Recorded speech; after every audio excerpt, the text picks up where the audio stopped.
நம்முடைய ரட்சகர் இயேசு கிறிஸ்து நாமத்தினாலே உங்கள் யாவருக்கும் என்னுடைய வாழ்த்துக்கள்.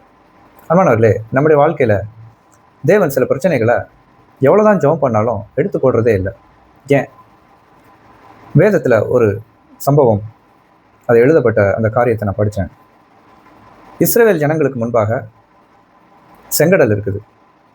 தேவன் நினச்சிருந்தா அவங்க வர்றதுக்கு முன்பாகவே அந்த செங்கடல் முழுவதையுமே அப்படியே அப்புறப்படுத்தியிருக்கலாம், இல்லை அவங்க வந்து சேர்ந்ததும் அதை முழுவதுமாக அப்புறப்படுத்தியிருக்கலாம். ஆனால் தேவன் செங்கடலை அப்புறப்படுத்தலை. மாறாக செங்கடலின் நடுவே அதனூடே ஒரு வழியை ஏற்படுத்துகிறார். இதில் என்ன ஆச்சரியம்னு பார்த்தீங்கன்னா, அந்த வழியாகவே அவங்களுக்கு பாதை ஏற்பட்டு அவங்க நடந்து போனாங்க. அதுக்கப்புறம் நடந்தது என்னன்னா, பின்னாடி வந்த எகிப்தியர் அவர்களுடைய எதிரியை தேவன் அழிப்பதற்கு அது ஏதுவாக மாறிற்று. சில நேரங்களில் தேவன் பிரச்சனையை வைத்திருக்கிறதற்கும் ஒரு காரணம் உண்டு. அதனோட தேவன் வழியையும் ஏற்படுத்துவார். அதே மாதிரி இயேசு கிறிஸ்து சிலுவையில் அடிக்கப்பட்டது ஒரு தோல்வி போல, ஒரு பிரச்சனை போல அன்னைக்கு சூழ்நிலைக்கு காணப்பட்டது. சீஷர்களுக்கு அது ஒரு மிகுந்த ஒரு பெரிய துக்கம். ஆனால் அந்த மரணத்தின் மூலமாகத்தான் ஜீவனுக்கான வழியை தேவன் மனுக்குலத்திற்காக ஏற்படுத்தினார். எவ்வளோ பெரிய ஆச்சரியம் பாருங்க!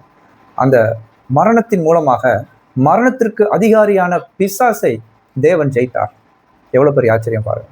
இப்படிதாங்க சில காரியங்கள் நம்முடைய வாழ்க்கையில ஒரு பிரச்சனை போல இருந்தாலும் அதனூடே தேவன் நமக்கான வழியை ஏற்படுத்துவார். அதனூடே தேவன் நமக்கு அற்புதங்களை செய்வார். அதனூடே தேவன் நம்முடைய எதிரிக்கு வெட்கத்தை ஏற்படுத்துவார். அன்பானவர்களே, ஆகையினால எப்போதுமே தேவன் நமக்கு நன்மை செய்கிறவராக, எப்போதுமே நமக்கு வெற்றியை கொடுக்கக்கூடியவராக இருக்கிறார். நாம் அதனால எப்போதும் தேவனை துதித்து, பிரச்சனை இருந்தாலும் எல்லாவிட்டாலும் அவரை துதித்து, அடுத்து நடக்கிற எல்லாமே எனக்கு நன்மைக்காக தேவன் ஏற்படுத்துவார் என்ற விசுவாசத்தோடு கூட நாம் முன்னேறுவோம். God bless you.